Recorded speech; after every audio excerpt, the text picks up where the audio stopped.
ನಿಮ್ಮ ಆರ್ಜೆ ಬದುಕು ಹೇಗೆ ಸ್ಟಾರ್ಟ್ ಆಯಿತು? ನಾವು ಸಮಾಜದಲ್ಲಿ ಎಲ್ರುಗಳ ಮಧ್ಯೆ ಬದುಕೋದಕ್ಕೆ ಆಗಲ್ಲ. ಸೊ ಹಾಗಾಗಿ ನಾವು ಸಪ್ರೇಟ್ ಕೇಳ್ತಲ್ಲ, ನಿಮ್ಮಲ್ಲೇ ನಮ್ಮನ್ನು ಒಬ್ಬರು ಅಂತ ತಿಳ್ಕೊಳ್ಳಿ. ಸೊ ಮುಖ್ಯವಾಗಿ ಟ್ರಾನ್ಸ್ಜೆಂಡರ್ಸ್ಗಳು ಅಂದ ತಕ್ಷಣನೇ ಮೈಂಡ್ಗೆ ಬರೋದು ಅವ್ರ ಕೈಲಿ ಏನೂ ಆಗಲ್ಲ, ಸೊ ಅವ್ರು ಇದಿಷ್ಟಕ್ಕೆ ಸೀಮಿತ.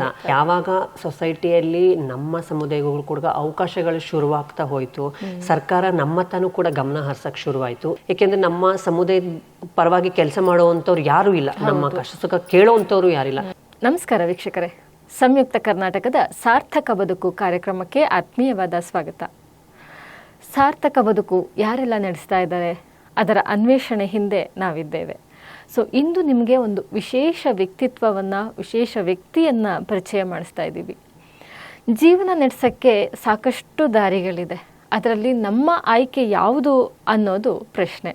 ನಿಜವಾದ, ಸತ್ಯವಾದ, ಎಲ್ಲರೂ ಮೆಚ್ಚುವಂಥ ದಾರಿಯನ್ನು ಆಯ್ಕೆ ಮಾಡಿಕೊಂಡು ಸಾರ್ಥಕವಾಗಿ ಬದುಕನ್ನು ರೂಪಿಸ್ಕೊಳ್ತೀವಿ ಅನ್ನುವಂತಹ ವ್ಯಕ್ತಿಯನ್ನು ಇಂದು ಪರಿಚಯ ಮಾಡಿಸ್ತಾ ಇದ್ದೀವಿ.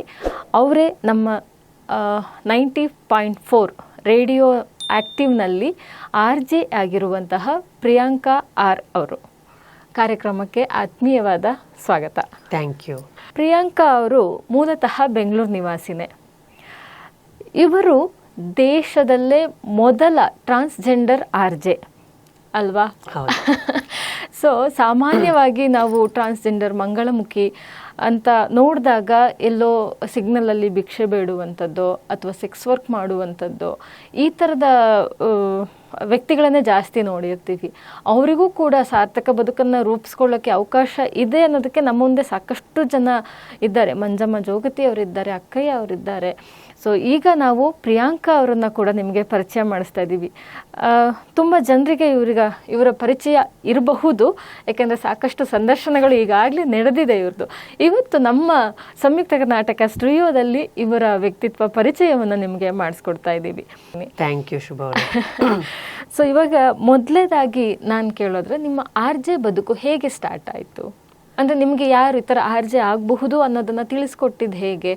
ಅಥವಾ ನಿಮಗೆ ಒಂದು ಕ್ಯೂರಿಯಾಸಿಟಿ ಇತ್ತಾ, ಟ್ಯಾಲೆಂಟು, ಈ ಥರ ಹೇಗೆ ಗೊತ್ತಾಯಿತು? ಓಕೆ, ಸೊ ಅದಕ್ಕಿಂತ ಮುಖ್ಯವಾಗಿ ನಿಮ್ಮ ಆವಾಗಲೇ ಹೇಳಿದ್ರಿ, ಕೆಲವರು ಮಂಗಳಮುಖಿಯರಿಗೆ ಸಾಕಷ್ಟು ಸಮಸ್ಯೆಗಳನ್ನ ಎದುರಾಗ್ತಾರೆ ಅಂತ. ಸೊ ಆಗಿದ್ದಾಗ ನಾವು ಹುಟ್ಟುತ್ತಾಗಿಂದ ಹಿಡಿದು ಸಾಯೋವರೆಗೂ ಒಂದಲ್ಲ ಒಂದು ಸಮಸ್ಯೆನೂ ಪ್ರತಿ ದಿನನಿತ್ಯ ಎದುರಿಸ್ತಾನೆ ಇರ್ತೀವಿ. ಸೊ ಮುಖ್ಯವಾಗಿ ಟ್ರಾನ್ಸ್ಜೆಂಡರ್ಸ್ಗಳು ಅಂದ ತಕ್ಷಣನೇ ಮೈಂಡ್ಗೆ ಬರೋದು ಅವ್ರ ಕೈಲಿ ಏನೂ ಆಗಲ್ಲ, ಸೊ ಅವ್ರು ಇದಿಷ್ಟಕ್ಕೆ ಸೀಮಿತ, ಸೊ ಇದು ಬಿಟ್ಟರೆ ಅವ್ರ ಜೀವನನೇ ಇಲ್ಲ ಅನ್ನೋ ಎಷ್ಟೋ ವ್ಯಕ್ತಿಗಳಿಗೆ ಇವತ್ತು ನಾವು ಮಾದರಿಯಾಗಿ ಒಂದು ಉದಾಹರಣೆಯಾಗೇ ಇದ್ದೀವಿ ಅಂತಲೇ ಹೇಳ್ಬೋದು. ಏಕೆಂದರೆ ನಿಮಗೆ ಗೊತ್ತಿದೆ, ಟ್ರಾನ್ಸ್ಜೆಂಡರ್ ಲೈಫಲ್ಲಿ ಎಷ್ಟೆಲ್ಲ ಏರಿಳಿತಗಳು, ಎಷ್ಟೆಲ್ಲ ಕಷ್ಟಗಳು, ಎಷ್ಟೆಲ್ಲ ಸಾಮಾನ್ಯ ಮನುಷ್ಯರಿಗಿಂತ ಒಂದು ಪಟ್ಟು ಜಾಸ್ತಿ ಅಂತಾನೆ ಹೇಳ್ಬೋದು. ಯಾಕೆಂದ್ರೆ ಫ್ಯಾಮಿಲಿಯಲ್ಲಿ ಅಕ್ಸೆಪ್ಟೆನ್ಸ್ ಇರಲ್ಲ, ಸ್ಕೂಲ್ಗಳಲ್ಲಿ ಎಜುಕೇಶನ್ ಮಾಡುವಾಗ ಮೇನ್ ಜೆಂಡರ್ ಪ್ರಾಬ್ಲಮ್ ಬರುತ್ತೆ, ಸೊ ಸೊಸೈಟಿಗೆ ಬಂದಾಗ ಸೊಸೈಟಿ ಅಕ್ಸೆಪ್ಟೆನ್ಸ್ ಇರಲ್ಲ. ಸೊ ಈ ಮಧ್ಯೆ ನಾವು ಇನ್ನು ಹೇಗೆ ಜೀವನ ಮಾಡಬೇಕು, ಯಾವ ಥರ ಮಾಡಬೇಕು ಅನ್ನೋದು ನಮ್ಮಲ್ಲೇ ಪ್ರಶ್ನೆ ಉಳ್ಕೊಂಡ್ಬಿಡುತ್ತೆ. ಸರಿಯಾಗಿ ನಮಗೆ ಐಡೆಂಟಿಫಿಕೇಶನ್ ಸಿಗಲ್ಲ, ಸರಿಯಾದ ಸೂರಿರಲ್ಲ, ಸರಿಯಾದ ಒಂದು ಮಾರ್ಗದರ್ಶನಗಳಿರಲ್ಲ. ಸೊ ಈಗಿದ್ದಾಗ ನಮ್ಮ ಜೀವನ ಅಂತ ಏನು ಹೇಳ್ತೀವಿ, ಒಂಥರ ಸೂತ್ರ ಹೇಳ್ದಾರ ಗಾಳಿಪಟದ ಥರ. ಸೊ ಆ ಒಂದು ಪಟನ ನಾವು ಅದಕ್ಕೆ ಸೂತ್ರ ಹಾಕಿ ಬಾಲಂಗೋಚಿ ಹಾಕಿ ಒಂದು ಹಂತಕ್ಕೆ ತೊಗೊಂಡು ಬರೋಷ್ಟೊಳಗಡೆ ತುಂಬಾ ಟೈಮ್ ತೊಗೊಂಡ್ಬಿಡುತ್ತೆ. ಸೊ ಹಾಗಿದ್ದಾಗ ನನ್ನ ಜೀವನದಲ್ಲಿ ಈ ಒಂದು ಅವಕಾಶ ಹೇಗೆ ಸಿಕ್ತು, ಸೊ ಇದು ನನಗೆ ಹೇಗೆ ಹುಡಿಕೊಂಡು ಬಂತು ಅನ್ನೋದಕ್ಕೆ ಒಂದು ಉದಾಹರಣೆ ಹೇಳ್ತೀನಿ. ಸೊ ನಾವು ಕಮ್ಯುನಿಟಿಗೆ ಬಂದು ಸುಮಾರು ಒಂದು 25-26 ವರ್ಷ ಆಯಿತು. ಸೊ ನಮ್ಮ ಸಮುದಾಯದಲ್ಲಿ ಆವಾಗ ಯಾವುದೇ ರೀತಿಯಾದಂಥ ಸಂಘ ಸಂಸ್ಥೆಗಳು ಶುರುವಾಗಿರಲಿಲ್ಲ ಕೆಲಸ ಮಾಡಲಿಕ್ಕೆ ಅಂತ. ಸೊ ಆ ಟೈಮಲ್ಲಿ ಸುಮಾರು ಒಂದು 98-99ನಲ್ಲಿ ಸಂಗಮ ಅನ್ನೋ ಒಂದು ಸಂಸ್ಥೆ ಶುರುವಾಗಿತ್ತು, ಅಂದರೆ ನಮ್ಮ ಒಂದು ರೈಟ್ಸ್ಗೋಸ್ಕರ ಕೆಲಸ ಮಾಡಲಿಕ್ಕೆ.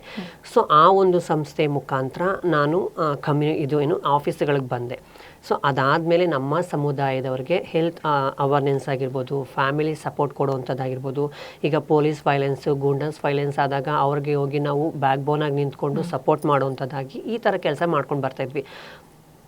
ಅದಾದಮೇಲೆ ನಮಗೆ ನಮ್ಮ ಒಂದು CBO ಶುರುವಾಯಿತು, ಸಮರ ಅನ್ನೋ ಒಂದು ಸಂಸ್ಥೆ. ಮುಖ್ಯವಾಗಿ ಕಮ್ಯುನಿಟಿಯವರೇ ಅವರ ರೈಟ್ಸ್ಗಳಿಗೋಸ್ಕರ ಕೆಲಸ ಮಾಡಲಿ, ಅವರೇ ಹೋರಾಟ ಮಾಡಲಿ ಅನ್ನೋ ಒಂದು ಸಂಸ್ಥೆ ಶುರುವಾಯಿತು.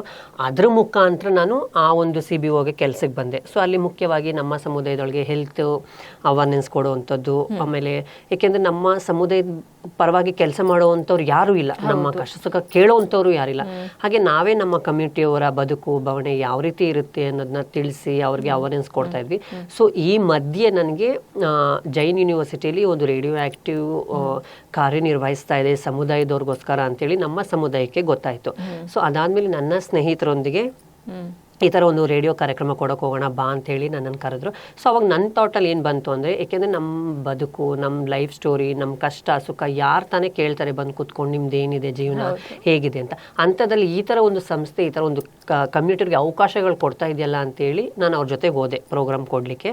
ಸೊ ಅದಾದಮೇಲೆ ಒಂದು ಲೈಫ್ ಸ್ಟೋರಿ ಮತ್ತು ಸಮಾಜಕ್ಕೆ ಒಂದು ಪ್ರಶ್ನೆಯನ್ನು, ಒಂದು ಕಿರು ನಾಟಕನ ನಾವು ಆ ರೇಡಿಯೋ ಸ್ಟೇಷನಲ್ಲಿ ಪ್ರೋಗ್ರಾಮ್ನ ಕೊಟ್ವಿ. ಸೊ ಅದಾದಮೇಲೆ ಅದು ಟೆಲಿಕಾಸ್ಟ್ ಆದಮೇಲೆ ಅಲ್ಲಿರುವಂಥ ಯಾರಿದ್ದಾರೆ ಸಿಬ್ಬಂದಿ ವರ್ಗದವರು, ಸೊ ಅವರು ಒಂದು ಯೋಚನೆ ಮಾಡಿದ್ರು ಏನು ಅಂತ ಅಂದರೆ, ಸೊ ಇವ್ರು ಚೆನ್ನಾಗಿ ಮಾತಾಡ್ತಾರೆ, ಚೆನ್ನಾಗಿ ಆ್ಯಕ್ಟಿವ್ ಆಗಿದ್ದಾರೆ, ಸೊ ಯಾಕೆ ನಾವು ಈ ಸಮುದಾಯದವ್ರಿಗೆ ಒಂದು ಅವಕಾಶನ ಕೊಡಬಾರ್ದು ಅಂತ ಹೇಳಿ ಸೊ ಒಂದು ಮೆಸೇಜನ್ನು ಪಾಸ್ ಮಾಡ್ತಾರೆ. ಯಾಕೆಂದರೆ ಈ ಸಮುದಾಯದವ್ರಿಗೆ ಈ ಸಮುದಾಯದ ಬದುಕು ಬವಣೆ ಕಷ್ಟ ಹೇಗೆ ಅಂತ ಅವ್ರಿಗೆ ಗೊತ್ತಿರೋದ್ರಿಂದ ಸೊ ಈ ಸಮುದಾಯದವ್ರಿಗೆ ನಾವು ಯಾಕೊಂದು ಅವಕಾಶನ ಕೊಡಬಾರ್ದು ಅಂತೇಳಿ ಆ ಜೈನ್ ಅನ್ನೋ ಒಂದು ಸಂಸ್ಥೆ ಇನಿಷಿಯೇಟಿವ್ ತಗೊಂಡು ಸೊ ಆಮೇಲೆ ನಮ್ಮ ಒಂದು ಸಮುದಾಯಕ್ಕೆ ರೆಫರ್ ಮಾಡಿದ್ರು. ಈ ಥರ ನಿಮ್ಮ ಸಮುದಾಯಕ್ಕೆ ಒಬ್ರಿಗೆ ಅವಕಾಶ ಕೊಡ್ತಾ ಇದೀವಿ ನಾವು ನಮ್ಮ ಒಂದು ಕಮ್ಯುನಿಟಿ ರೇಡಿಯೋ ಸ್ಟೇಷನಲ್ಲಿ ಅಂತ. ಸೊ ಅದಾದಮೇಲೆ ನಮ್ಮ ಸಮುದಾಯದವರು ಸೊ ಇದಕ್ಕೆ ಸರಿಯಾದ ಪರ್ಸನ್ ನಾನು ಅಂತೇಳಿ ಸೆಲೆಕ್ಟ್ ಮಾಡಿ ಕಮ್ಯುನಿಟಿ ವಾಯ್ಸ್ ಆಗಿ ನನಗೆ ರೇಡಿಯೋಗೆ ಕಳಿಸ್ಕೊಟ್ರು. ಸೊ 2010 ಮೇ 10ನೇ ತಾರೀಕು ಸೊ ನಾನು ನಮ್ಮ ಸಮುದಾಯದ ಧ್ವನಿಯಾಗಿ ಆ ರೇಡಿಯೋ ಆಕ್ಟಿವ್ಗೆ ಎಂಟ್ರಿ ಕೊಟ್ಟೆ. Very nice. 2010 ಅಂದರೆ ಆಲ್ಮೋಸ್ಟ್ 15 ವರ್ಷಗಳಿಂದ RJ ಆಗಿ ಕಾರ್ಯನಿರ್ವಹಿಸ್ತಾ ಇದ್ದೀರಾ. ಯಾವ ರೀತಿಯ ಕಾರ್ಯಕ್ರಮಗಳನ್ನು ಮಾಡ್ತೀರಾ ನೀವು? ಓಕೆ, ಸೊ ನಾನು ಯಾವ ರೀತಿ ಕಾರ್ಯಕ್ರಮ ಮಾಡ್ತೀನಿ ಅನ್ನೋದಕ್ಕಿಂತ ಮುಂಚೆ ರೇಡಿಯೋ ಸ್ಟೇಷನ್ಗೇನು ಹೋಗ್ಬಿಟ್ಟೆ. ಸೊ ಏನು ಮಾತಾಡಲಿ, ಹೇಗೆ ಮಾತಾಡಲಿ ಎಲ್ಲ ಅವ್ರವ್ರದ್ದೇ ಆದಂಥ ಒಂದು ಟ್ರೆಂಡ್ ಶುರು ಮಾಡಿರ್ತಾರೆ. ಅವ್ರದ್ದೇ ಆದಂಥ ಕೆಲವೊಂದು ಮಾತಿನ ಶೈಲಿ ಆಗಿರ್ಬೋದು, ಕಾರ್ಯಕ್ರಮ ನಡೆಸ್ಕೊಳ್ಳುವಂಥ ರೀತಿ ಆಗಿರ್ಬೋದು, ಇದೆಲ್ಲ ಇದ್ದಾಗ ಸೊ ನನಗೆ ನನ್ನದೇ ಆದಂಥ ಶೈಲಿಯಲ್ಲಿ ನನ್ನದೇ ಆದಂಥ ಒಂದು ವಿಶಿಷ್ಟವಾಗಿ ನಾನು ಕಾರ್ಯಕ್ರಮಗಳನ್ನ ಮಾಡಬೇಕು ಅಂತೇಳಿ ಯೋಚನೆ ಮಾಡಿದೆ. ಸೊ ಅದಾದಮೇಲೆ ಏನು ಮಾಡಿದೆ, ಫಸ್ಟು ಯಾರೆಲ್ಲ ಅಲ್ಲಿ ಕಾರ್ಯನಿರ್ವಹಿಸ್ತಾ ಇದ್ದಾರೆ ರೇಡಿಯೋ ಜಾಕಿಗಳಾಗಿ ಅವ್ರದ್ದೆಲ್ಲ ಕಾರ್ಯಕ್ರಮಗಳನ್ನ ಕೇಳಿದೆ. ಸೊ ಅದಾದಮೇಲೆ ನಾನು ನನ್ನದೇ ಆದಂಥ ಶೈಲಿಯಲ್ಲಿ ಕಾರ್ಯಕ್ರಮ ಶುರು ಮಾಡೋಣ ಅಂತೇಳಿ ಸೊ ಫಸ್ಟ್ ಮೊದಲನೇದಾಗಿ ನಾನೇನು ಮಾಡಿದೆ, ಲೈವ್ ಸ್ಟೋರೀಸ್ಗಳನ್ನ ತಗೊಂಡೆ. ಏಕೆಂದರೆ ನಮ್ಮ ಸಮುದಾಯದವರು ಮನೆಯಿಂದ ಹೇಗೆ ಹೊರಗಡೆ ಬರ್ತಾರೆ, ಅವ್ರ ಫ್ಯಾಮಿಲಿಯಲ್ಲಿ ಏನೆಲ್ಲ ಪ್ರಾಬ್ಲಮ್ಗಳಾಗುತ್ತೆ, ಅದಾದಮೇಲೆ ಸೊಸೈಟಿಗೆ ಬಂದಾಗ ಏನು ಪ್ರಾಬ್ಲಮ್ ಆಗುತ್ತೆ, ಕಮ್ಯುನಿಟಿಯಲ್ಲಿ ಏನೆಲ್ಲ ಪ್ರಾಬ್ಲಮ್ಗಳಾಗುತ್ತೆ ಅನ್ನೋದ್ರ ಬಗ್ಗೆ ಸುಮಾರು ಎಪಿಸೋಡ್ಸ್ಗಳನ್ನ ನಾನು ಲೈವ್ ಸ್ಟೋರೀಸ್ಗಳನ್ನೇ ತಗೊಂಡೆ.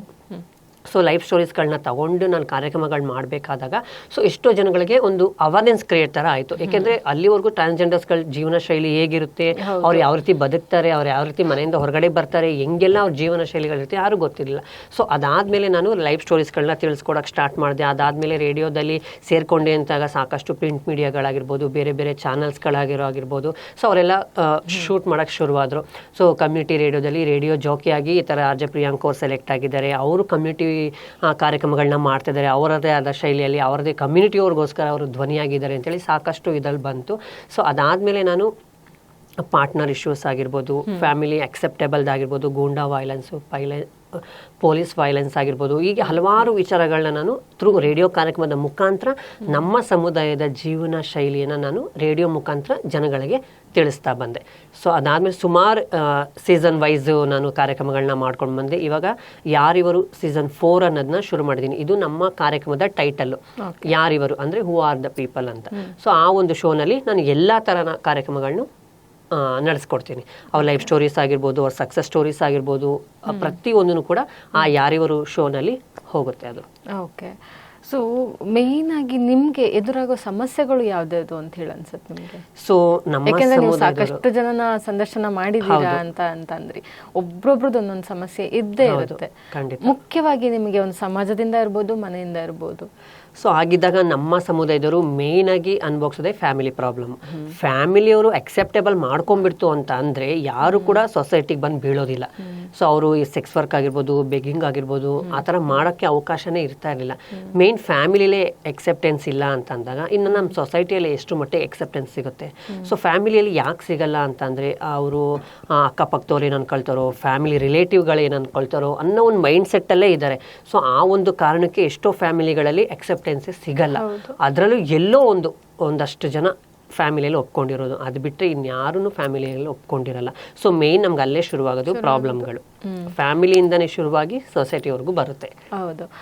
ನಿಮ್ಮ ಫ್ಯಾಮಿಲಿ ನೋಡಿದ್ರೆ ನೀವು ಹಿರಿ ಮಗನಾಗಿ ಜನಿಸಿದ್ರಿ. ಹೌದು. ಸೊ ನಿಮಗೆ ತಂಗಿ ಕೂಡ ಇದ್ದಾಳೆ. ಇವಾಗ ಹೇಗಿದೆ ನಿಮ್ಮ ಫ್ಯಾಮಿಲಿಯ ಸಪೋರ್ಟ್ ಅಥವಾ ಸಂಬಂಧ ಇದೆಯಾ ಕಂಟಿನ್ಯೂ? ಖಂಡಿತವಾಗ್ಲು. ಯಾಕೆಂದ್ರೆ ನಾನು ಸಮುದಾಯಕ್ಕೆ ಹೋಗಿ ಸೇರ್ಕೊಂಡಾಗ ನನ್ನ ವಯಸ್ಸು ಬಂದು 13 ಇಂದ 14 ವರ್ಷ ಆಸುಪಾಸಿತ್ತು. ಸೊ ಅದಾದ್ಮೇಲೆ ಸುಮಾರು 8-10 ವರ್ಷಗಳಿಂದ ನಾನು ಫ್ಯಾಮಿಲಿಯಿಂದ ದೂರ ಇದ್ದೆ. ಸೊ ಯಾವಾಗ ನಾನು ಕಂಪ್ಲೀಟ್ ಆಗಿ ಕನ್ವರ್ಟ್ ಆಗಿ ನಾನು ಒಂದು ವಿಮೆನ್ ತರ ಇದ್ದೆ, ಆವಾಗ ನನಗೆ ಫ್ಯಾಮಿಲಿಗೆ ಹೋಗ್ಬೇಕು ಅಂತ ಆಸೆ ಬಂತು. ಸೊ ಅದಾದ್ಮೇಲೆ ನಾನು ಫ್ಯಾಮಿಲಿಗೆ ಫೋನ್ ಮಾಡೋದು, ನಮ್ಮ ತಂದೆಯವ್ರ ಫ್ರೆಂಡ್ ಮುಖಾಂತರ ಮನೆಗೆ ಹೋಗೋದು, ಅವ್ರ ಅಲ್ಲಿಗೆ ಬರೋದೆಲ್ಲ ಮಾಡಿದಾಗ ಸೊ ನಾನು ನನ್ನ ಫ್ಯಾಮಿಲಿಯವ್ರಿಗೆ ಒಂದೇ ಮಾತಂದೆ, ನಾನು ಈ ತರ ನನ್ಗೆ ಆಗ್ಬೇಕಾಗಿತ್ತು, ನಾನು ಆಗ್ಬಿಟ್ಟಿದ್ದೀನಿ. ಸೊ ಇವಾಗ ನೀವು ಮುಂಚೆ ತರ ಆಗೋ ಅಂದ್ರೆ ಅದು ಆಗದೆ ಮಾತು. ಸೊ ನನಗೆ ನೀವು ಮನೆಗೆ ಅಕ್ಸೆಪ್ಟ್ ಮಾಡ್ಕೊಳ್ತೀನಿ, ನೀನು ಹೆಂಗಾದ್ರೂ ಇರುವಂತ ಅಂದ್ರೆ ನಾನು ಮನೆಗೆ ಬರ್ತೀನಿ, ಇಲ್ವಾ ನಾನು ನಮ್ಮ ಸಮುದಾಯದ ಜೊತೆ ಲೈಫ್ ಲೀಡ್ ಮಾಡ್ತೀನಿ ಅಂತ ಹೇಳಿದಾಗ ಸೊ ನನ್ನ ಫ್ಯಾಮಿಲಿಯವ್ರು, ನಮ್ಮಮ್ಮ ಮೇನು ಅಕ್ಸೆಪ್ಟ್ ಮಾಡ್ಕೊಂಡ್ರು. ಸೊ ಅದಾದಮೇಲೆ ನನ್ನ ಫ್ಯಾಮಿಲಿ ಎಲ್ಲ ಆಟೋಮೆಟಿಕ್ ಆಗಿ ಅಕ್ಸೆಪ್ಟ್ ಮಾಡಿದ್ರು. ನಾನು ನಮ್ಮ ಫ್ಯಾಮಿಲಿಯವ್ರಿಗೆ ಹೇಳಿದೆ ನಮ್ಮ ಹೇಗೆಲ್ಲ ಇರುತ್ತೆ, ಹಿಂಗೆಲ್ಲ ಪ್ರಾಬ್ಲಮ್ಗಳನ್ನ ನಾವು ಫೇಸ್ ಮಾಡಿರ್ತೀವಿ ಅಂತ. ಅದಾದಮೇಲೆ ನಮ್ಮ ಫ್ಯಾಮಿಲಿ, ನಮ್ಮ ಎಂಟೈರು ಎಲ್ಲ ಅಕ್ಸೆಪ್ಟ್ ಮಾಡಿಕೊಂಡ್ರು. ಸೊ ಸುಮಾರು ಒಂದು 20 ಆಯಿತು ಅಂದ್ಕೊಂಡಿದ್ದೀನಿ ನನ್ನ ಫ್ಯಾಮಿಲಿ ಅವ್ರ ಜೊತೆ ನಾನು ಲೈಫ್ ಲೀಡ್ ಮಾಡ್ಕೊಂಡಿದ್ದೀನಿ ನಾನು. Nice, happy. ಹೌದು. ಸೊ ಇವಾಗ RJ ಆದಾಗಿಂದ ಸಮಾಜದಲ್ಲಿ ನಿಮ್ಮನ್ನು ನೋಡುವ ದೃಷ್ಟಿಕೋನ ಹೇಗಾಗಿದೆ? ಸೊ ಯಾಕೆಂದರೆ ಮುಂಚೆ ತುಂಬ ಹೀನಾಯವಾಗಿ ನೋಡ್ತಾ ಇದ್ರು, ನಡ್ಸ್ಕೊಳ್ತಾ ಇದ್ರು. ಬಟ್ ಯಾವಾಗ ಸೊಸೈಟಿಯಲ್ಲಿ ನಮ್ಮ ಸಮುದಾಯಗಳು ಕೂಡ ಅವಕಾಶಗಳು ಶುರುವಾಗ್ತಾ ಹೋಯಿತು, ಸರ್ಕಾರ ನಮ್ಮ ತಾನು ಕೂಡ ಗಮನ ಹರಿಸೋಕ್ಕೆ ಶುರುವಾಯಿತು. ಸೊ ಅವಾಗ ಎಲ್ಲೋ ಒಂದು ಕಡೆ ನೋಡುವಂಥ ದೃಷ್ಟಿಕೋನ ಬದಲಾಗಿದೆ ಅಂತಲೇ ಹೇಳ್ಬೋದು. ಯಾಕೆಂದರೆ ಹಾಗೆ ನೋಡೋಕೋದ್ರೆ 2010 ನಾನು ರೇಡಿಯೋಗೆ ಸೇರಿಕೊಂಡಾಗ ಅಲ್ಲಿವರೆಗೂ ಜನಗಳ ಮೈಂಡ್ ಸೆಟ್ಟಲ್ಲೇ ಒಂಥರ ಇತ್ತು, ಓ ಇವರೆಲ್ಲ ಇವರೆಲ್ಲ ಮಾಡ್ತಾರೆ. ಯಾವಾಗ ನಾನು ಮಾಡಿ ತೋರಿಸ್ದೆ, ಸೊ ಅವಾಗ ಅವರಲ್ಲೂ ಒಂದು ಕಾನ್ಫಿಡೆಂಟ್ ಬಂತು, ಹೌದಪ್ಪ ಟ್ರಾನ್ಸ್ಜೆಂಡರ್ಸ್ ಅಂದ ಕೂಡಲೇ ಬರೀ ಕೈ ತಟ್ಟೋದು, ಕಾಸು ಕೇಳೋದು, ಸೆಕ್ಸ್ ವರ್ಕ್ ಮಾಡೋದು ಅಷ್ಟೇ ಅಲ್ಲ, ಅವರಲ್ಲೂ ಒಂದು ಅವಕಾಶ ಅನ್ನೋದು ಕೊಟ್ಟರೆ, ಅವರಲ್ಲಿರುವಂಥ ಟ್ಯಾಲೆಂಟ್ನ ನಾವು ಗುರುತಿಸಿದ್ರೆ ಅವರು ಒಂದು ಒಳ್ಳೆ ಲೈಫ್ ಲೀಡ್ ಮಾಡ್ಬೋದು ಸೊಸೈಟಿಯಲ್ಲಿ, ಅವರು ಕೂಡ ಕೆಲಸನ ಮಾಡ್ಬೋದು ಅನ್ನೋದನ್ನು ಸಮಾಜಕ್ಕೆ ತೋರಿಸ್ಕೊಟ್ಟಿದ್ದೀವಿ. ಸೊ ಇವತ್ತಿನ ದಿವಸದಲ್ಲಿ ನೋಡ್ಬೋದು ಎಷ್ಟೋ ಜನ ಮೇನ್ ಸ್ಟ್ರೀಮಲ್ಲಿ ವರ್ಕ್ ಮಾಡ್ತಾ ಇದ್ದಾರೆ. ನಮ್ಮ ಸಮುದಾಯದವರು ಲಾಯರ್ ಆಗಿ ವರ್ಕ್ ಮಾಡ್ತಾ ಇದ್ದಾರೆ, ಡಾಕ್ಟರ್ ಆಗಿದ್ದಾರೆ, ಪದ್ಮಶ್ರೀ ಹೌದು ಆಗಿದ್ದಾರೆ. ಅದಾದ್ರ ಜೊತೆಗೆ ಇವಾಗ ಮೀಡಿಯಾದಲ್ಲಿ ನಾನು ಕೆಲಸ ಮಾಡ್ಕೊಂಡಿದ್ದೀನಿ. ಆಮೇಲೆ ಕೆಲವು ಟೀಚಿಂಗ್ ಫೀಲ್ಡಲ್ಲಿ ಇದ್ದಾರೆ. ಅದಾದ್ಮೇಲೆ ಸೊ ಅಂದರೆ ಮೂವಿನಲ್ಲಾಗಿರ್ಬೋದು, ಪ್ರತಿಯೊಂದು ಕ್ಷೇತ್ರ, ರಾಜಕೀಯದಲ್ಲೂ ಕೂಡ ನಮ್ಮ ಸಮುದಾಯದಲ್ಲಿ ಇವಾಗ ಪ್ರವೇಶ ಮಾಡಿದ್ದಾರೆ. ಸೊ ಹಾಗಿದ್ದಾಗ ಎಷ್ಟೆಲ್ಲ ಬದಲಾವಣೆಗಳಾಗ್ತಾ ಇದೆ ನೋಡಿ ಸೊಸೈಟಿಯಲ್ಲಿ. ಸೊ ಆಗಿದ್ದಂಥ ಸಂದರ್ಭ ಇವಾಗಿರುವಂಥದ್ದು ತುಂಬಾನೇ ಬದಲಾಗಿದೆ. ಸೊ ಇವಾಗ ಎಲ್ಲೋ ಒಂದ್ ಕಡೆ ನಮ್ಮನ್ನ ಅಕ್ಸೆಪ್ಟ್ ಮಾಡ್ಕೊಂಡಿದ್ದಾರೆ. ಬಟ್ 100ಕ್ಕೆ ಒಂದು 25% ಅಂತ ಹೇಳ್ಬೋದು. ಅಷ್ಟು ಇನ್ನೂ ಸ್ವಲ್ಪ ಜನಕ್ಕೆ ಅವೇರ್ನೆಸ್ ಇಲ್ಲ, ಇನ್ನೂ ಸ್ವಲ್ಪ ಜನಕ್ಕೆ ಗೊಂದಲಗಳಿದೆ. ಸುಮಾರು ಜನ ಈಗಲೂ ಕೂಡ ಟ್ರಾನ್ಸ್ಜೆಂಡರ್ಸ್ ಅಂದ ಕೂಡಲೇ ಅವ್ರ ಮೈಂಡ್ ಸೆಟ್ ಬರೋದೇ ಒಂಥರ, ಕೆಲವರು ಭಯ ಪಟ್ಕೊಳ್ತಾರೆ. ಸೊ ಇನ್ನೂ ಸ್ವಲ್ಪ ಜಾಸ್ತಿ ಫೋಕಸ್ ಮಾಡಿ ನಮ್ಮ ಸಮುದಾಯದವ್ರಿಗೆ ಇನ್ನೂ ಅವಕಾಶಗಳು ಮೇನ್ ಬೇಕಾಗಿರೋದು. ಅವರ ಎಜುಕೇಷನ್ ತಕ್ಕನಾಗಿ ಅವ್ರಿಗೆ ಯಾವ ಜಾಬ್ ಮಾಡ್ತೀವಿ ಅಂತೇಳಿ ಆ ಜಾಬ್ನ ಕೊಟ್ಟರೆ ಸರ್ಕಾರ ಇನ್ನೂ ತುಂಬ ಸಪೋರ್ಟ್ ಮಾಡ್ದಂಗೆ ಆಗುತ್ತೆ ನಮ್ಮ ಸಮುದಾಯದವ್ರಿಗೆ. ಏಕೆಂದರೆ ನಾವು ಕೆಲವೊಂದು ಟೈಮಲ್ಲಿ ನೋಡ್ಬೋದು, ಯಾಕೆ ಇವ್ರು ಇನ್ನೂ ಇಷ್ಟೆಲ್ಲ ಸೌಲಭ್ಯಗಳು ಕೊಟ್ಟಿದ್ರು ಕೂಡ ಬೇಗಿಂಗ್ ಮಾಡ್ತಾ ಇದ್ದಾರೆ, ಸೆಕ್ಸ್ ವರ್ಕ್ ಮಾಡ್ತಾ ಇದ್ದಾರೆ ಅಂತ ಅನ್ಬೋದು. ಬಟ್ ಆದರೆ ನಿಜವಾದ ಏನು ಇನ್ಸಿಡೆಂಟ್ ಅದು ಯಾರಿಗೂ ಗೊತ್ತಿಲ್ಲ. ಸೊ ಇವಾಗ ಸರ್ಕಾರನೂ ನಮ್ಮ ಹತ್ರ ಗಮನ ಹರಿಸ್ತಿದೆ. ಬರೀ ಸರ್ಕಾರದ ಮೇಲೇನೂ ಕೂಡ ನಾವು ಬ್ಲೇಮ್ ಮಾಡೋಕ್ಕಾಗಲ್ಲ. ಕೆಲವೊಂದು ಕಾರ್ಪೊರೇಟ್ ಸೆಕ್ಟರಲ್ಲೂ ಕೂಡ ಎನ್ವೈರನ್ಮೆಂಟ್ ಕ್ರಿಯೇಟ್ ಮಾಡಬೇಕು. LGBTQ ಅಂತ ನಾವು ಏನು ಹೇಳ್ತೀವಿ, ಸೊ ಅಂಥವ್ರಿಗೆ ನಾವು ಪ್ಲಾಟ್ಫಾರ್ಮ್ ಕ್ರಿಯೇಟ್ ಮಾಡ್ಕೊಟ್ರೆ ಅವ್ರು ಬಂದು ಕೆಲಸ ಮಾಡೋದಕ್ಕೆ ಅನುಕೂಲ ಆಗುತ್ತೆ. ಸೊ ಬರೀ ನಾವು ಆಶ್ವಾಸನೆಗಳನ್ನ ಕೊಟ್ಕೊಂಡು ಇವ್ರಿಗೇನು ಕೆಲಸ ಮಾಡೋಕ್ಕೆ, ಇವ್ರಿಗೇನು ದುಡ್ಕೊಂಡು ತಿನ್ನೋಕ್ಕೆ ಅಂತ ಹೇಳ್ತಾರೆ ಹೊತ್ತು, ಸೊ ಯಾರು ಕೂಡ ಆ ಒಂದು ಎನ್ವೈರನ್ಮೆಂಟ್ನ ಕ್ರಿಯೇಟ್ ಮಾಡ್ಕೊಡೋದಕ್ಕೆ ರೆಡಿ ಇಲ್ಲ. ಎಲ್ಲೋ ಒಂದು ಬೆಳವಣಿಗೆ ಅಷ್ಟು ನಮ್ಮ ಸಮುದಾಯದವ್ರಿಗೆ ಈ ಥರ ಒಂದು ಪ್ಲಾಟ್ಫಾರ್ಮ್ನ ಕ್ರಿಯೇಟ್ ಮಾಡ್ಕೊಡ್ತಾ ಇರೋದು. ಹಂಗೆಲ್ಲ ಕ್ರಿಯೇಟ್ ಮಾಡ್ಕೊಟ್ಟಿದ್ರೆ ಇವತ್ತು ಎಷ್ಟೋ ಜನ ಜಾಬ್ ಮಾಡೋರು, ಯಾರು ಕೂಡ ಭಿಕ್ಷೆ ಬೇಡ್ಕೊಂಡು ತಿನ್ಬೇಕು, ನನ್ನ ಮೈ ಮಾರ್ಕೊಂಡು ತಿನ್ಬೇಕು ಅಂತ ಯಾರಿಗೂ ಆಸೆ ಇರಲ್ಲ. ಬಟ್ ಅನಿವಾರ್ಯ ಜೀವನ ಮಾಡಬೇಕು. ಅದು ಈಗಿನ ಜನರೇಷನಲ್ಲಿ ಎಷ್ಟು ಕಷ್ಟ ಇದೆ ಜೀವನ ಮಾಡೋದಕ್ಕೆ. ಸೊ ಅವಾಗ ಅವ್ರಿಗೂ ಒಂದು ಗೌರವದಿಂದ ಬದುಕೋದಕ್ಕೆ ಒಂದು ಅವಕಾಶ. ಅದ್ರ ಜೊತೆಗೆ ನಮ್ಮ ಸಮುದಾಯದಲ್ಲಿ ಮೇಯ್ನ್ ಆಗಿ ಇವಾಗ ಅನುಭವಿಸ್ತಾ ಇರೋದು ಮೇಯ್ನ್ ಆಗಿ ಮನೆ. ಸೊ ಎಲ್ಲೂ ರೆಂಟ್ ಹೋಮ್ಗಳು ಸಿಗ್ತಾ ಇಲ್ಲ ನಮಗೆ. ಒಂದ್ ವೇಳೆ ಸಿಕ್ಕಿದ್ರು ಕೂಡ ಜಾಸ್ತಿ ರೆಂಟ್ ಇರುತ್ತೆ, ಅಡ್ವಾನ್ಸ್ ಜಾಸ್ತಿ ಇರುತ್ತೆ. ಕೆಲವೊಂದು ಸ್ಲಮ್ ಏರಿಯಾಗಳಲ್ಲಿ ನಮ್ಮನ್ನ ಇದ್ ಮಾಡ್ತಾರೆ. ಸೊ ನಾವು ಎಲ್ಲರಂಗೆ ಗೌರವದಿಂದ ಬದುಕಬೇಕು ಅಂತಂದ್ರೆ ಸೊ ನಮಗೂ ಮನೆ ಬೇಕು. ಸೊ ಮೇನ್ ಮನೆಗಳ ಪ್ರಾಬ್ಲಮ್. ಯಾರೋ ಒಬ್ರು ಮಾಡೋ ತಪ್ಪಿಗೆ ಇವತ್ತು ಇಡೀ ಸಮುದಾಯ ದೂಷಿಸ್ತಾ ಇದ್ದಾರೆ ಇವತ್ತು. ಸೊ ಹಂಗೆ ಯಾರೋ ಒಬ್ರು ಮಾಡೋದಕ್ಕೆ ಯಾಕೆ ಎಲ್ರಿಗೂ ಶಿಕ್ಷೆ ಕೊಡ್ಬೇಕು ನಾವು? ಸೊ ಈಗ ಒಂದು ಮೆನ್ನಲ್ಲಾಗ್ಲಿ ವಿಮೆನ್ ಆಗ್ಲಿ ಯಾರೋ ಒಬ್ರು ತಪ್ಪು ಮಾಡಿದ್ರೆ ಅಂದ್ರೆ ನಾವು ಎಂಟೈರ್ ಇದಕ್ಕೆ ನಾವು ದೂಷಿಸ್ತೀವ ಹೇಳಿ? ಸೊ ಆ ವಿಚಾರದಲ್ಲಿ ನಮ್ಮ ಸಮುದಾಯದವರು ಯಾರಾದ್ರೂ ಒಬ್ರು ತಪ್ಪು ಮಾಡೋದಕ್ಕೆ ಎಂಟೈರ್ ಸಮುದಾಯನ ದ್ವೇಷಿಸ್ತಾ ಇದ್ದಾರೆ. ಸೊ ಅವರು ನೋಡುವಂತ ದೃಷ್ಟಿಕೋನ ಬದಲಾಗಬೇಕು. ಸೊ ನಮ್ಗಳಲ್ಲೂ ತುಂಬಾ ಗೌರವದಿಂದ ಬದುಕೋರು ಇದ್ದಾರೆ ಮನೆಯಲ್ಲಿ, ಅವ್ರಗಳಿಗೆ ಮನೆ ಕೊಡಬೇಕು. ಸೊ ಇಲ್ಲಾಂದ್ರೆ ಸರ್ಕಾರದ ಕಡೆಯಿಂದ ಅವ್ರಗಳಿಗೆ ಮನೆಗಳನ್ನ ಮಾಡ್ಕೊಡ್ಬೇಕು, ಓಲ್ಡ್ ಏಜ್ ಹೋಮ್ಗಳನ್ನ ಮಾಡ್ಕೊಡ್ಬೇಕು. ಸೊ ಹಾಗಿದ್ದಾಗ ಅವ್ರಿಗೂ ಕೂಡ ಜೀವನ ಮಾಡೋಕ್ಕೆ ಅನುಕೂಲ ಆಗುತ್ತೆ. ನಾವೇನು ಬಂಗ್ಲೆಗಳು ಕೇಳ್ತಾ ಇಲ್ಲ, ಒಂದು ಸಾಮಾನ್ಯವಾಗಿ ನಾಗರಿಕರು ಜೀವನ ಮಾಡೋದಕ್ಕೆ ಏನೆಲ್ಲ ಬೇಕು, ಬೇಸಿಕ್ ನೀಡ್ಸ್ ಆ ಥರ ನಮಗೂ ಕೊಟ್ಟರೆ ಸಾಕು. ನಮಗೆ ಅಂತ ಸಪ್ರೇಟ್ ಆಗಿ ಏನು ಬೇಕಾಗಿಲ್ಲ. ನಾವು ಸಪ್ರೇಟ್ ಅಂತ ಹೋದ್ರೆ ನಾವು ಇನ್ನೂ ಮೂಲೆ ಗುಂಪಾಗ್ತೀವಿ ಹೊತ್ತು ನಾವು ಸಮಾಜದಲ್ಲಿ ಎಲ್ರುಗಳ ಮಧ್ಯೆ ಬದುಕೋದಕ್ಕೆ ಆಗಲ್ಲ. ಸೊ ಹಾಗಾಗಿ ನಾವು ಸಪ್ರೇಟ್ ಕೇಳ್ತಾ ಇಲ್ಲ, ನಿಮ್ಮಲ್ಲೇ ನಮ್ಮನ್ನು ಒಬ್ಬರು ಅಂತ ತಿಳ್ಕೊಳ್ಳಿ. ಸೊ ನಮಗೂ ಈ ಸೊಸೈಟಿಯಲ್ಲಿ ಏನು ಹಕ್ಕುಗಳು, ಏನು ಮೂಲಭೂತ ಸೌಕರ್ಯಗಳಿದೆ ಅದನ್ನು ಕೊಟ್ಟರೆ ನಾವು ಕೂಡ ಜೀವನ ಮಾಡ್ಕೊಂಡು ಹೋಗೋದಕ್ಕೆ ಈಸಿ ಆಗುತ್ತೆ. ಇವಾಗ ಪ್ರಸ್ತುತ ಸರ್ಕಾರದಿಂದ ಏನೆಲ್ಲ ಸೌಲಭ್ಯಗಳು ನಿಮಗೆ ಲಭಿಸ್ತಾ ಇದೆ? ಓಕೆ, ಪ್ರಸ್ತುತ ಸರ್ಕಾರದಲ್ಲಿ ನಮ್ಗೆ ಇವಾಗ ಗೃಹಲಕ್ಷ್ಮಿ 2,000 ರೂಪಾಯಿ ಅಂತ ಹೇಳಿದ್ರು, ಮತ್ತೆ ಮಾಶಾಸನ ಪೆನ್ಷನ್ ಅಂತ ಹೇಳಿದ್ರು. ಸೊ ಈಗ ಬಸ್ ಫ್ರೀಗಳು ಬಿಟ್ಟಿದ್ದಾರೆ. ಸೊ ಅದ್ರಲ್ಲಿ ನಮ್ಮ ಸಮುದಾಯಗೂ ಕೆಲವರು ಯೂಸ್ ಮಾಡ್ಕೊಳ್ತಾರೆ, ಕೆಲವ್ರು ಮಾಡ್ಕೊಳ್ತಾರೆ. ಯಾಕೆಂದ್ರೆ ನಮ್ಮ ಸಮುದಾಯದಲ್ಲಿ ಬಸ್ಗಳಲ್ಲಿ ಓಡಾಡೋದೇ ಸ್ವಲ್ಪ ಕಡಿಮೆ ಜನ. ಯಾಕೆಂದ್ರೆ ಬಸ್ಗಳಲ್ಲಿ ಸೀಟ್ಗಳು ಸಿಗಲ್ಲ, ಅವ್ರಿಗೆ ಅನ್ಕಂಫರ್ಟಬಲ್ ಫೀಲ್ ಆಗುತ್ತೆ ನೋಡುವಂಥ ದೃಷ್ಟಿಕೋನ. ಈಗ ಕಂಡಕ್ಟರ್ ಆಗಿರ್ಬೋದು, ಡ್ರೈವರ್ಗಳಾಗಿರ್ಬೋದು, ಮತ್ತೆ ಅಲ್ಲಿರುವಂಥ ಪ್ಯಾಸೆಂಜರ್ಸ್ಗಳು ನಡ್ಕೊಳ್ಳೋ ರೀತಿಗಳಾಗಿರ್ಬೋದು. ಹಾಗಿದ್ದಾಗ ಕೆಲವರು ಬಸ್ಗಳಲ್ಲಿ ಇದು ಮಾಡಲ್ಲ, ಕೆಲವರು ಅದನ್ನು ಉಪಯೋಗಿಸ್ಕೊಳ್ತಾ ಇದ್ದಾರೆ. ಸೊ ಇವಾಗ ಗೃಹಲಕ್ಷ್ಮಿ ಯೋಜನೆ ಅಂತ ತಗೊಂಡು ಬಂದಿದ್ದಾರೆ. ಸೊ ಅದು ಎಷ್ಟು ಮಟ್ಟಿಗೆ ಇನ್ನೂ ಟ್ರಾನ್ಸ್ಜೆಂಡರ್ಸ್ಗಳಿಗೆ ರೀಚ್ ಆಗ್ತಾ ಇದೆಯೋ ನನಗೆ ಗೊತ್ತಿಲ್ಲ. ಏಕೆಂದರೆ ಸ್ವಲ್ಪ ದಿವಸ ಕೊಟ್ಟರು, ಸ್ವಲ್ಪ ದಿವಸ ಸ್ಟಾಪ್ ಮಾಡಿಬಿಟ್ರು. ಸೊ ನಾವು ಜನಗಳಿಗೆ ಇದನ್ನ ಕೊಡ್ತೀವಿ ಅದನ್ನ ಕೊಡ್ತೀವಿ ಅನ್ನೋದಕ್ಕಿಂತ ಸೊ ಇದು ಕೊಡೋದು ಒಂದೊಂದು ಕೆಲಸ ಕೊಡಲಿ, ಬೇರೆ ಬೇರೆಗಳಲ್ಲಿ ನೀವು ಆದೇಶನ ಹೊರಡಿಸಿ, ಬೇರೆ ಬೇರೆ ಸೆಕ್ಟರ್ಗಳಲ್ಲಿ ಕೆಲಸ ಕೊಡಿ ಸಮುದಾಯದವ್ರಿಗೆ, ಎಜುಕೇಶನ್ ಮಾಡಿರೋರಿಗೆ ಆಗಿರ್ಬೋದು ಮಾಡಿದಾಗ ಸೊ ಅವರು ಸ್ವಲ್ಪ ಇನಿಷಿಯೇಟಿವ್ ತಗೊಂಡು ಮಾಡ್ತಾರೆ. ಬರೀ ಆಶ್ವಾಸನೆ ಕೊಡ್ತಾರೆ, 1% ರಿಸರ್ವೇಷನ್ ಅಂತಾರೆ. ಅದು ಎಷ್ಟು ಮಟ್ಟಕ್ಕೆ ಸಿಗ್ತಾ ಇದೆ ಆ 1% ಅನ್ನೋದು, ಎಲ್ಲಿ ಅದನ್ನು ಯುಟಿಲೈಸ್ ಮಾಡ್ಕೊಳ್ತಾ ಇದ್ದಾರೆ ನಮ್ಮ ಸಮುದಾಯದವರು ಅನ್ನೋದನ್ನು ಕೂಡ ಯೋಚನೆ ಮಾಡಬೇಕು. ಸೊ ಈ ಗೃಹಲಕ್ಷ್ಮಿ 2,000 ರೂಪಾಯಿ ಕೊಡ್ತಾ ಇದ್ದಾರೆ, ಅದು ಅರ್ಧಕ್ಕರ್ಧ ಕೊಡ್ತಾ ಇದ್ದಾರೆ, 6 ಜನಕ್ಕೆ ಸಿಗ್ತಾ ಇಲ್ಲ. ಸೊ ಈಗಿದ್ದಾಗ ಇಂಥ ಯೋಜನೆಗಳಿಂದ ನಮ್ಗೇನು ಬೆನಿಫಿಟ್ ಸಿಗ್ತಾ ಇದೆ ಹೇಳಿ? ಸೊ ಒಂದು 2,000 ರೂಪಾಯಿನ ಎಷ್ಟು ತಿಂಗಳಿಗೆ 2,000 ರೂಪಾಯಿ ಬಂದರೆ ಅದು ಏನು ಜೀವನ ಮಾಡೋಕ್ಕಾಗುತ್ತೆ ನಾವು? ಈಗಿನ ರೇಷನ್ ಆಗಿರ್ಬೋದು, ಪ್ರತಿಯೊಂದು ಎಲ್ಲ ಹೈಕ್ ಆಗಿದೆ, ಪ್ರತಿಯೊಂದೂ ಕೂಡ ಬೆಲೆ ಜಾಸ್ತಿ ಆಗ್ತಾ ಇರೋದ್ರಿಂದ ಕೆಲವರು ಹೆಲ್ತ್ ಪ್ರಾಬ್ಲಮ್ ಇರೋರಿಗೆ ಮೆಡಿಸಿನ್ಗೆ ಸಾಕಾಗಲ್ಲ ಆ 2,000 ರೂಪಾಯಿ. ಹಾಗಿದ್ದಾಗ ಆ 2,000 ರೂಪಾಯಿ ತಗೊಂಡು ಏನು ಜೀವನ ಮಾಡೋಕ್ಕಾಗುತ್ತೆ ನಮ್ಮವರು? ಕೆಲವರು ಮಾಡೋರು ಇದ್ದಾರೆ, ಆ ಒಂದು 2,000 ರೂಪಾಯಿಲೇ ಕೆಲವರು ಎಷ್ಟೋ ಜನ ಟ್ಯಾಬ್ಲೆಟ್ಗಳನ್ನ ತೊಗೊಂಡು ಇದೆಲ್ಲ ಮಾಡ್ತಾ ಇದ್ದಾರೆ, ಇಲ್ಲ ಅಂತ ಹೇಳಲ್ಲ. ಸೊ ಅದಕ್ಕಿಂತ ಹೆಲ್ತಲ್ಲಿ ನಮಗೆ ಸ್ವಲ್ಪ ಫ್ರೀಯಾಗಿ ಮೆಡಿಸಿನ್ಸ್ ಆಗಿರ್ಬೋದು, ಟ್ರೀಟ್ಮೆಂಟ್ ಸಿಗೋದಾಗಿರ್ಬೋದು, ಅದನ್ನು ಮಾಡಿದ್ರೆ ಒಳ್ಳೆಯದು. ಸೊ ಈ ಥರ ಯೋಜನೆಗಳು ತಂದರೆ ಅದು ಹೆಲ್ಪ್ ಆಗಬೇಕು. ನಾಟ್ ಓನ್ಲಿ ನಮ್ಮ ಸಮುದಾಯ, ಕಾಮನ್ ಪೀಪಲ್ಗಳಿಗೂ ಕೂಡ ಹೆಲ್ಪ್ ಆಗಬೇಕು ಆ ಯೋಜನೆಗಳು.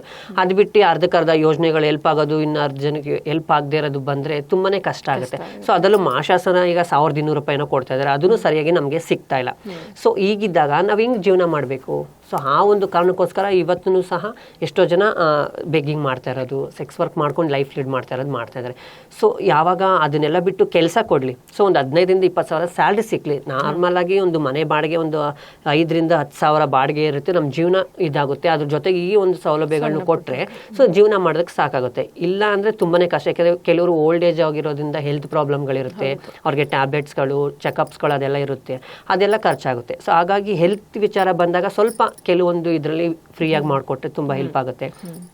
ಈಗ ಬಸ್ ಎಲ್ಲ ಫ್ರೀ ಬಿಟ್ಟಿದ್ದಾರೆ ಒಪ್ಕೊಳ್ತೀನಿ, ಬಟ್ ಅದು ದಿನಗೂಲಿ ಕೆಲಸ ಮಾಡೋರಿಗೆ ಒಂದು ಫ್ರೀಯಾಗಿ ಬಿಟ್ಟಿದ್ರೆ ಸೊ ತುಂಬ ಯೂಸ್ಫುಲ್ ಆಗಿರೋದು.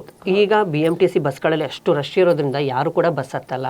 ಅದ್ರಲ್ಲಿ ಬೇರೆ ಜಗಳಗಳು, ಅದ್ರಲ್ಲಿ ಬೇರೆ ನೂಕಾಟ, ಈಗ ಬಸ್ ಆಕ್ಸಿಡೆಂಟ್ಗಳು ಬೇರೆ ಇದಾಗ್ತಾ ಇರೋದ್ರಿಂದ ಸೊ ಎಷ್ಟೋ ಜನ ಬಸ್ಗಳಲ್ಲಿ ಹೋಗೋದಕ್ಕೆ ಹಿಂದೆ ಮುಂದೆ ನೋಡ್ತಾರೆ. ಸೊ ನಾವಂತೆ ಅಲ್ಲ, ವಯಸ್ಸಾದವ್ರು ಕೂಡ ಹೋಗೋಕ್ಕೂ ಎದುರ್ಕೋತಾ ಇದ್ದಾರೆ. ಇವಾಗ ಫ್ರೀ ಬಿಟ್ಟಿದ್ದಾರೆ ಒಂದು, ಬಟ್ ಆ ಫ್ರೀಯಿಂದ ಏನು ನಮಗೆ ಅನುಕೂಲ ಆಗ್ತಾ ಇದೆ ಹೇಳಿ?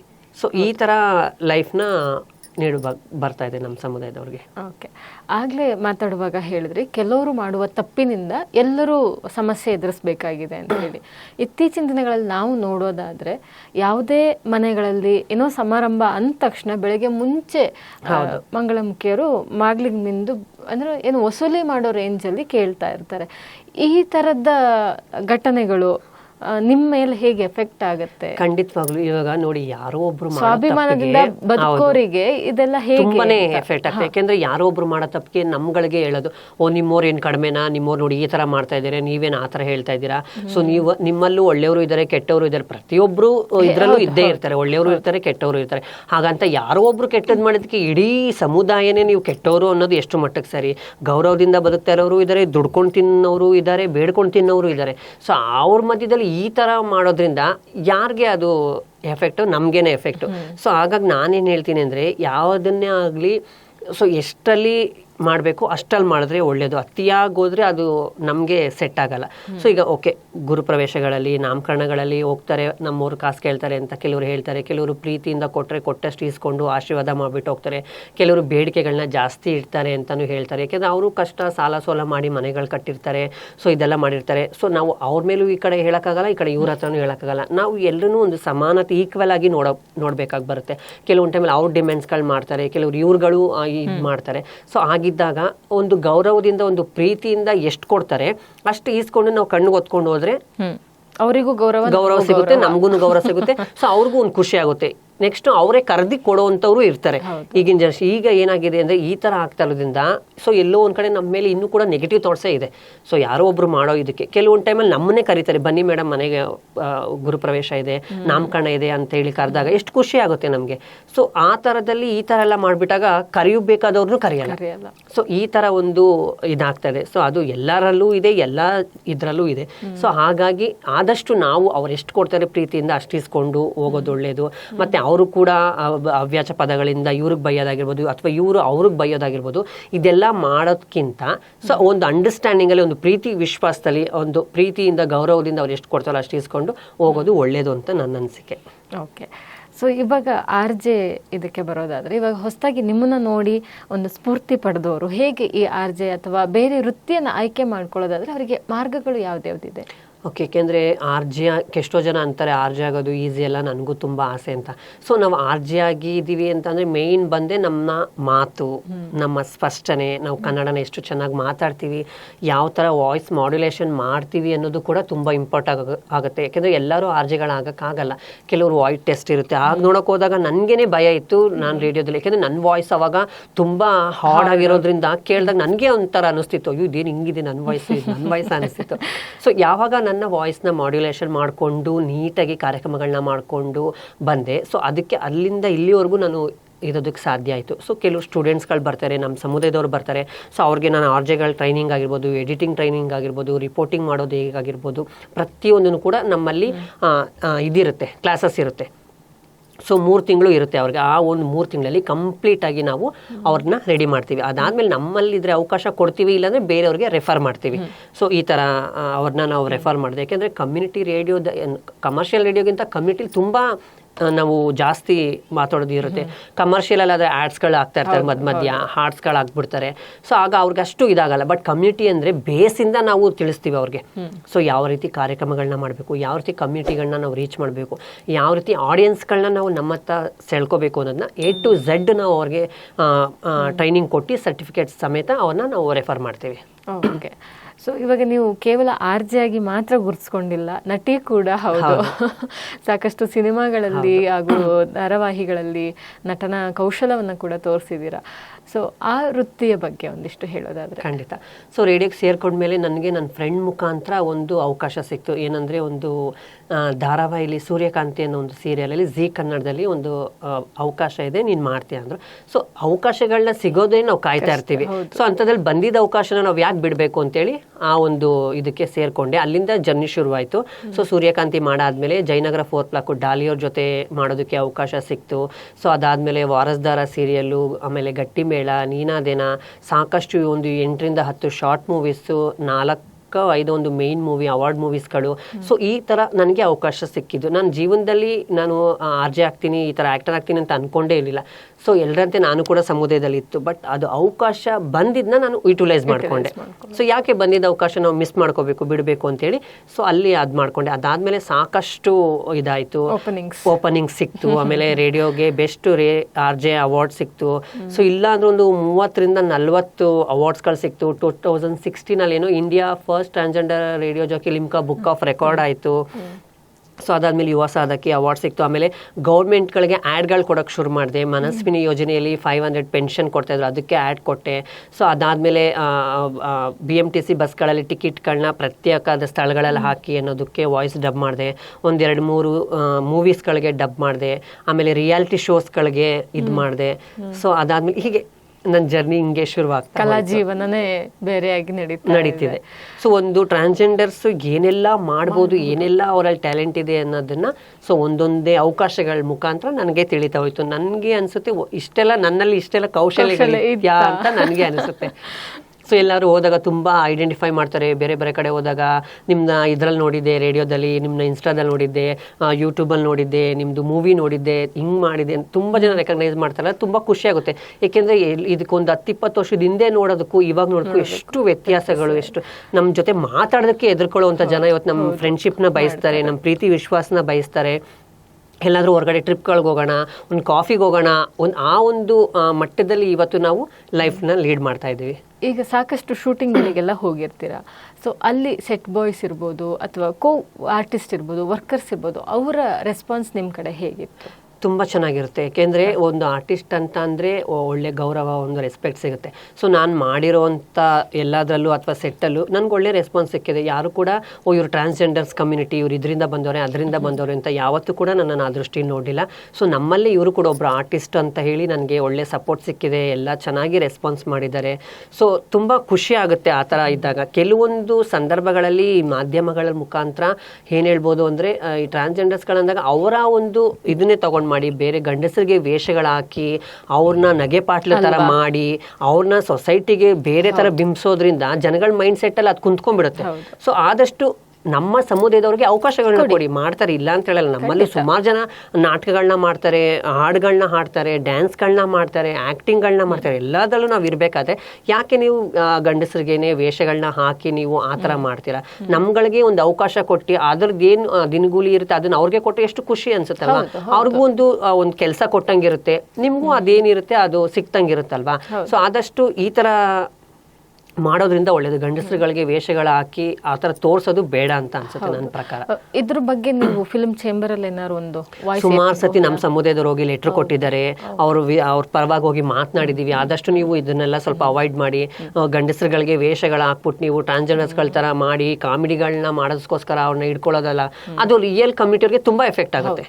ಅದರಿಂದ ಟಿವಿಲಿ ಏನ್ ತೋರಿಸ್ತಾರೆ ಕೆಲವರು ಅದನ್ನೇ ನಿಜ ಅಂತ ಅನ್ಕೊಬಿಡ್ತಾರೆ. ಅದು ಸರಿ ತಪ್ಪು ಅನ್ನೋ ಯೋಚನೆ ಮಾಡೋ ಒಂದು ಇದು ಇರಲ್ಲ ಅವ್ರಿಗೆ. ಸೊ ಅದೇನಾಗುತ್ತೆ, ತುಂಬಾ ಇಂಪ್ಯಾಕ್ಟ್ ಆಗ್ಬಿಡುತ್ತೆ ಸಮಾಜಕ್ಕೆ ಆಗಿರ್ಬೋದು, ನಮ್ಮ ಸಮುದಾಯಕ್ಕೆ ಆಗಿರ್ಬೋದು. ಆದಷ್ಟು ಆ ಥರ ಮಾಡೋದಕ್ಕಿಂತ ಸೊ ಅವಕಾಶಗಳು ಇದೆ ಅಂದಾಗ ಕೊಡಿ. ಖಂಡಿತ ಅವಕಾಶಗಳು ಕೊಡೋದ್ರಲ್ಲಿ ತಪ್ಪೇನಿಲ್ಲ, ಅವರು ಮುಂದೆ ಬರ್ತಾರೆ. ಸೊ ನೀವು ಅವಕಾಶನೇ ಕೊಡದೆ ಬರೀ ಅಂಥವ್ರಿಗೇನೆ ವೇಷಗಳು ಹಾಕಿ ಮಾಡ್ತಾ ಇದ್ರೆ ಇನ್ನೆಲ್ಲಿ ಅವಕಾಶಗಳು ಕೊಟ್ಟಂಗಿರುತ್ತೆ, ಇನ್ನೆಲ್ಲಿ ನಾವು ಸಮಾನತೆ ಅನ್ನೋದನ್ನ ನೋಡ್ತೀವಿ, ಇನ್ನೆಲ್ಲಿ ಈಕ್ವಾಲಿಟಿ ಅನ್ನೋದು ಇರುತ್ತೆ ನಮ್ಮಲ್ಲಿ. ಅವ್ರಗಳಿಗೂ ಅವಕಾಶ ಕೊಟ್ಟ ಮೇಲೆ ತಾನೇ ಗೊತ್ತಾಗೋದು ಇವರಲ್ಲಿ ಇದೆಯಾ ಇಲ್ವಾ ಅನ್ನೋದು. ಏನು ಕೊಡ್ದೇನೆ ನೀವು ಅದೇ ಬರೀ ಹಿಂಗೆ ಮಾಡ್ಕೊಂಡು ಹೋಗ್ತಾ ಇದ್ರೆ ಅವರಲ್ಲಿ ಇರುವಂತ ಟ್ಯಾಲೆಂಟ್ ಹೇಗೆ ಹೊರಗಡೆ ಬರುತ್ತೆ? ಒಂದು ದಾರಿ ಆದ್ರೂ ಈಗ ಯಾವುದೇ ಒಂದು ಆಕ್ಟಿಂಗ್ ಹೋದ್ರು ಕೂಡ ತಕ್ಷಣ ಅವ್ರು ಹುಟ್ಟುವಾಗಿಂದಾನೆ ಆಕ್ಟಿಂಗ್ ಬಂದಿರಲ್ಲ. ಸೊ ಹಂಗಿದ್ದಾಗ ಎವ್ರಿ ಡೇ ಅದರಲ್ಲೇ ತೊಡಗಿಸ್ಕೊಂಡಿರೋರಾದ್ರೆ ಪ್ರೊಫೆಷನಲ್ ಆಗಿ ಆಕ್ಟಿಂಗ್ ಆಗಿ ಮಾಡ್ತಾರೆ. ಸೊ ಯಾವಾಗೋ ವರ್ಷಕ್ಕೋ 2 ವರ್ಷಕ್ಕೋ 3 ವರ್ಷಕ್ಕೋ ಒಂದು ಆಕ್ಟಿಂಗ್ ಕೊಟ್ಟಾಗ ಅವರೆಲ್ಲ ಆಕ್ಟಿಂಗ್ ತಕ್ಷಣಕ್ಕೆ ಬಾ ಅಂದ್ರೆ ಎಲ್ಲಿಂದ ಬರಕ್ಕಾಗುತ್ತೆ? ಸೊ ನಿರಂತರವಾಗಿ ಅವ್ರಗಳಿಗೂ ಅವಕಾಶಗಳು ಕೊಡ್ತಾ ಬಂದ್ರೆ ಅವರು ಒಂದು ಪ್ರೊಫೆಷನಲ್ ಆಕ್ಟರ್ ಆಗ್ತಾರೆ, ಅವರು ಒಂದು ಆರ್ಟಿಸ್ಟ್ಗಳಾಗಕ್ಕೆ ಒಂದು ಅವಕಾಶ ಆಗುತ್ತೆ. ಅದು ಬಿಟ್ಟು ನೀವು ಯಾವಾಗೋ ಒಂದ್ಸತಿ ಕೊಟ್ಟು ನೀವು ಮಾಡು ಅಂದ್ರೆ ಅವ್ರಿಗೂ ಬರ್ಬೇಕಲ್ವಾ ಅದೆಲ್ಲ. ಸೊ ಹಾಗಾಗಿ ಪ್ರತಿಯೊಂದರದಲ್ಲೂ ಇನ್ವಾಲ್ವ್ ಮಾಡ್ಕೊಂಡ್ರೆ ತುಂಬಾ ಒಳ್ಳೇದು ಅಂತ ಹೇಳ್ತೇನೆ. ಆಮೇಲೆ ನಿಮ್ಮ ಸಾಕಷ್ಟು ಫೋಟೋಗಳನ್ನು ನಾನು ಗಮನಿಸಿದ ಹಾಗೆ ನಿಮ್ಗೆ ಮಾಡೆಲ್ ಆಗುವ ಆಸೆ ಏನಾದ್ರು ಇತ್ತ? ಖಂಡಿತವಾಗ್ಲೂ ಅವಾಗಿತ್ತು. ಸೊ ಬಟ್ ಅವಾಗ ನನಗೆ ಸರಿಯಾದ ಒಂದು ಮಾರ್ಗದರ್ಶನ ಆಗ್ಲಿ ಅಥವಾ ಸರಿಯಾಗಿ ಅದನ್ನ ಇದ್ ಮಾಡ್ಕೊಳ್ಳೋದಾಗ್ಲಿ ನನಗೆ ಸಿಕ್ಲಿಲ್ಲ. ಬಟ್ ಈಗಲೂ ಆಸೆ ಇದೆ. ಮಾಡ್ಲಿಂಗ್ ಮಾಡೋದಕ್ಕಾಗಿರ್ಬೋದು, ಪ್ರತಿಯೊಂದಕ್ಕೂ ವಯಸ್ಸು ಇಂಪಾರ್ಟೆಂಟ್ ಆಗಲ್ಲ. ಸೊ ಅದಕ್ಕೆ ಹೇಗೆ ಏನೆಲ್ಲ ಪ್ರಿಕಾಷನ್ಸ್ಗಳನ್ನ ಮಾಡ್ಕೋಬೇಕು ಅದೇ ರೀತಿ ನಾವು ಕೂಡ ಮಾಡ್ಕೊಂಡು ಮುಂದೆ ಬರುವಂತ ಸಾಧ್ಯತೆ ಇದೆ. ಸೊ ಆ ಥರ ಏನಾದ್ರು ಬಂತು ಅಂದ್ರೆ ಖಂಡಿತ ಅದನ್ನು ಕೂಡ ನಾನು ಮಾಡ್ತೇನೆ. ಓಕೆ. ಆಮೇಲೆ ನಿಮ್ಮ ಕಮ್ಯುನಿಟಿ ಅಂತ ಬಂದಾಗ ಎಜುಕೇಶನ್ ಅನ್ನೋದು ಬಹಳ ಇಂಪಾರ್ಟೆಂಟ್ ಆಗುತ್ತೆ.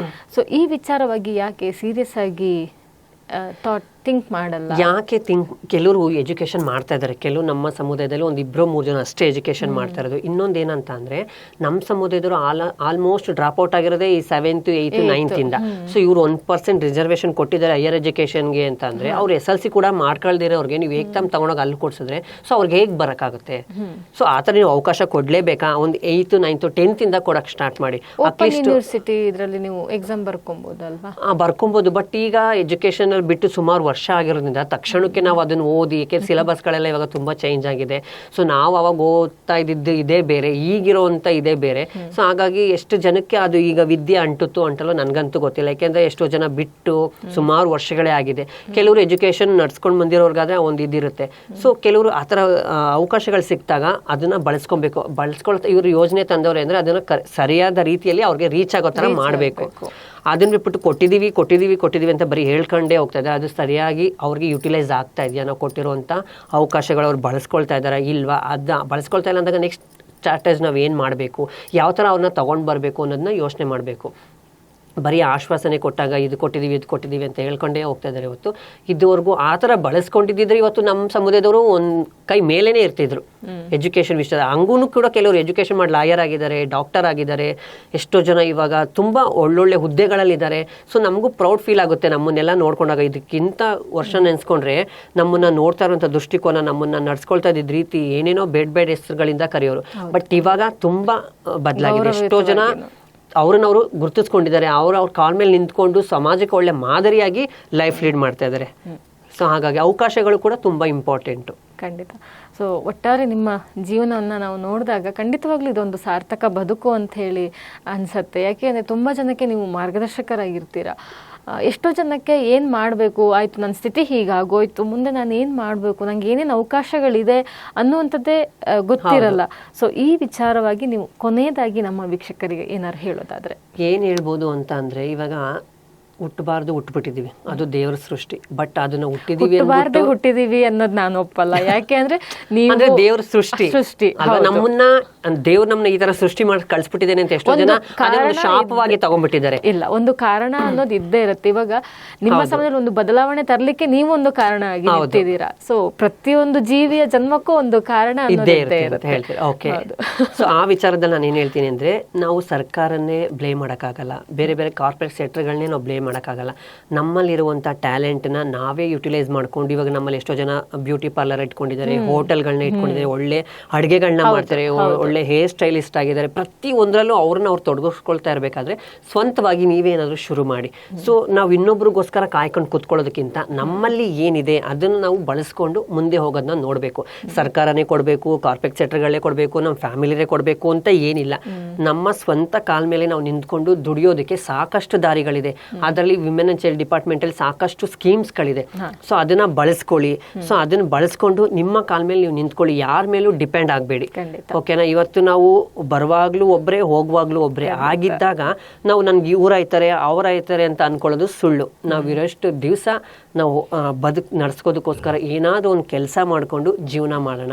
ಅದ್ರ ಜೊತೆಗೆ ನಮ್ಮ ಕೈಲಾದಷ್ಟು ಸಹಾಯನ ಬೇರೆಯವ್ರಿಗೆ ಮಾಡೋಣ. ಸೊ ಅದನ್ನ ಬಿಟ್ಬಿಟ್ಟು ನಾವು ಈ ಥರ ಇದ್ದೀವಿ ಆ ಥರ ಇದ್ದೀವಿ ಅಂತ ಅನ್ಕೊಂಡು ಕೊರಗೋದ್ಕಿಂತ ಇದೊಂದು ಒಳ್ಳೆ ಲೈಫ್, ಇದೊಂದು ಒಳ್ಳೆ ಜೀವನ ನನಗೆ ಕೊಟ್ಟಿದ್ದಾರೆ ಅಂತ ಅಂದ್ಕೊಂಡು ಖುಷಿಯಾಗಿ ಸಂತೋಷವಾಗಿ 4 ಜನಕ್ಕೆ ಒಳ್ಳೇದು ಮಾಡಿಕೊಂಡು ಒಳ್ಳೇದು ಬಯಸ್ಕೊಂಡು ನಾವು ಎಲ್ಲರಂತೆ ಜೀವನನ ಸಾಗೋಣ ಅಂತ ಹೇಳಕ್ಕೆ ಇಷ್ಟಪಡ್ತೀನಿ. ಸೊ ನೋಡಿದ್ರಲ್ಲ ವೀಕ್ಷಕರೇ, ಇದಿಷ್ಟು ಪ್ರಿಯಾಂಕಾ ಅವರ ಬದುಕಿನ ಒಂದು ಕಿರು ಪರಿಚಯವನ್ನು ನಿಮಗೆ ಮಾಡಿಸಿದ್ದೀವಿ. ಸೊ ಈ ಸಾಲಿನಲ್ಲಿ ಅಥವಾ ನಿಮಗೆ ಯಾರು ಗಮನಕ್ಕೆ ಬಂದರೆ ಖಂಡಿತವಾಗ್ಲೂ ಕಮ್ಯುನಿಟಿ ರೇಡಿಯೋವನ್ನು ಸಂಪರ್ಕಿಸಿ, ಏನೇನು ಅವಕಾಶಗಳಿದೆ ಅನ್ನೋದನ್ನು ಗಮನಿಸಿ ಇವರಂತೆ ಸಾರ್ಥಕ ಬದುಕನ್ನು ರೂಪಿಸ್ಕೊಳ್ಳಿಕ್ಕೆ ಸಹಾಯವನ್ನು ಮಾಡೋಣ ಅಂಥೇಳಿ ಈ ಸಾರ್ಥಕ ಬದುಕು ಪ್ರಿಯಾಂಕಾ ಅವರ ಪರಿಚಯವನ್ನು ಇಲ್ಲಿಗೆ ನಿಲ್ಲಿಸ್ತಾ ಇದ್ದೀವಿ. ಮುಂದಿನ ಸಂಚಿಕೆಯಲ್ಲಿ ಇನ್ನೊಬ್ಬ ಪ್ರಮುಖ ವ್ಯಕ್ತಿಯ ಪರಿಚಯದೊಂದಿಗೆ ಮತ್ತೆ ನಿಮ್ಮ ಮುಂದೆ ಹಾಜರಾಗ್ತೇವೆ. ನಮಸ್ತೆ.